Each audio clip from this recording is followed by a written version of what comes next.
नमस्कार, मैं एस्ट्रोलॉजर अनुज आपका हमारे इस यूट्यूब चैनल में हार्दिक स्वागत करता हूं। दोस्तों, कुंडली में ग्रहों की शुभ स्थिति एक आरामदायक और सफल जीवन जीने की कुंजी है। किसी कुंडली में लाभकारी योगों का होना अच्छे कर्मों का संकेत है। कुंडली में 10वां घर बहुत महत्वपूर्ण है। यह पैसे और करियर का घर है। वैदिक ज्योतिष में कुंडली के भावों और ग्रहों कुछ विशेष परिस्थितियों के कारण योग का निर्माण होता है। इसलिए जिसकी कुंडली में कोई शुभ ग्रह यदि 10वें घर में होता है तो वह अम्ला योग का निर्माण करता है। कुंडली में अम्ला योग का निर्माण दुर्लभ नहीं है, क्योंकि यह हर तीसरे व्यक्ति की कुंडली में चंद्रमा से या लगन से 10वें भाव में शुभ ग्रह बैठा होता है तो यह योग बनता है। यदि कुंडली में बुध, शुक्र, गुरु 10वें भाव में स्थित हो तो जातक को धन लाभ प्राप्त होता है और व्यापारी वर्ग का जातक व्यापार विस्तार कर सकता है। यदि किसी जातक की कुंडली में चंद्रमा से या लगन से 10वें भाव में बृहस्पति स्थित है तो जातक एक अच्छा वक्ता और दूरदर्शी जन नेता बन सकता है, जिसमें अच्छी कल्पनाशीलता के साथ ज्ञान की प्रचुरता होती है।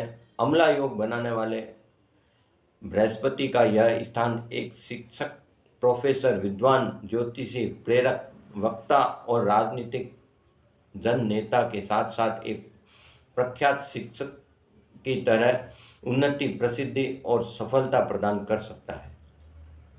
यदि किसी जातक की कुंडली में चंद्रमा से या लगन से 10वें भाव में शुक्र अम्ला योग का निर्माण करके फिल्म या टेलीविज़न उद्योग या किसी भी बड़े मीडिया रचनात्मक क्षेत्र में अपना करियर बनाने के लिए जीवन में महान धन और समृद्धि प्रदान करेगा।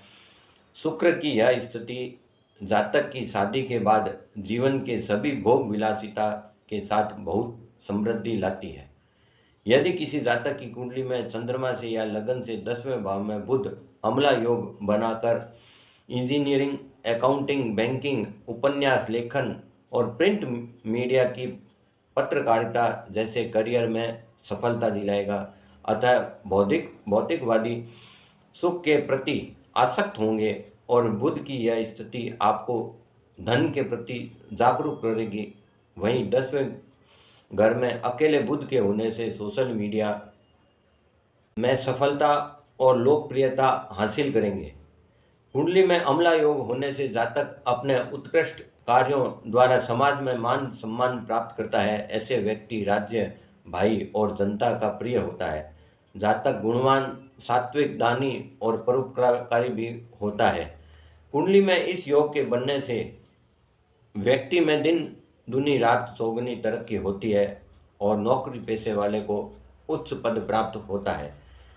इस योग की उपस्थिति से सामाजिक कार्यों को करने में तत्पर रहता है। जातक के जीवन में सभी तरह की सुख सुविधाएं होती है। कुंडली के 10वें भाव में स्थित ग्रह यदि कमजोर हो और अशुभ ग्रह के प्रभाव में हो तो कुंडली में अम्ला योग नहीं बनता है, बल्कि दोष बन जाता है। इसकी वजह से जातक के जीवन में कठिनाइयां आने लगती है और प्रत्येक कार्य में असफलता ही प्राप्त होती है। जातक को समाज में मान सम्मान और यश प्राप्ति नहीं होती, बल्कि अपयश प्राप्त होता है।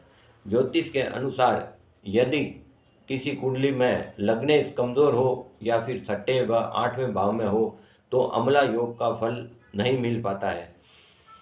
कुंडली में चंद्रमा से 10वें भाव में यदि तृतीय, षष्ठ, अष्टम या व्यय भाव आता है, यानी कुंडली में चंद्रमा से 10वें भाव में तृतीय भाव यानी तीसरा भाव, छठा भाव, 8वां भाव और व्यय भाव आता है तो अम्ला योग का फलदायी परिणाम नहीं मिल पाता। यानी चंद्रमा तीसरे हाउस में बैठा है तो इस अम्ला योग का फलदायी परिणाम नहीं मिल पाता है। यदि चंद्रमा 6ठे या 8वें घर का स्वामी हो तो जातक को इस योग का फल प्राप्त नहीं होता है। यदि लगन से या चंद्रमा से 10वें भाव में शुक्र विराजमान हो तो जातक के करियर को नए आयाम पर ले जाता है। आपको विज्ञापन और ज्वेलरी इंडस्ट्री में पहचान मिलने की संभावना है। साथ ही शुक्र जब अपने 7वें घर से चौथे घर को देखता है तो जातक को वाहन और अचल संपत्ति प्राप्त हो सकती है।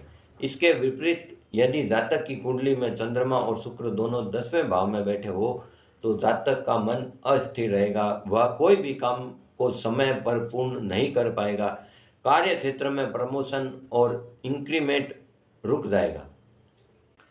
ऑफिस में आप पर मानसिक दबाव बनाया जा सकता है।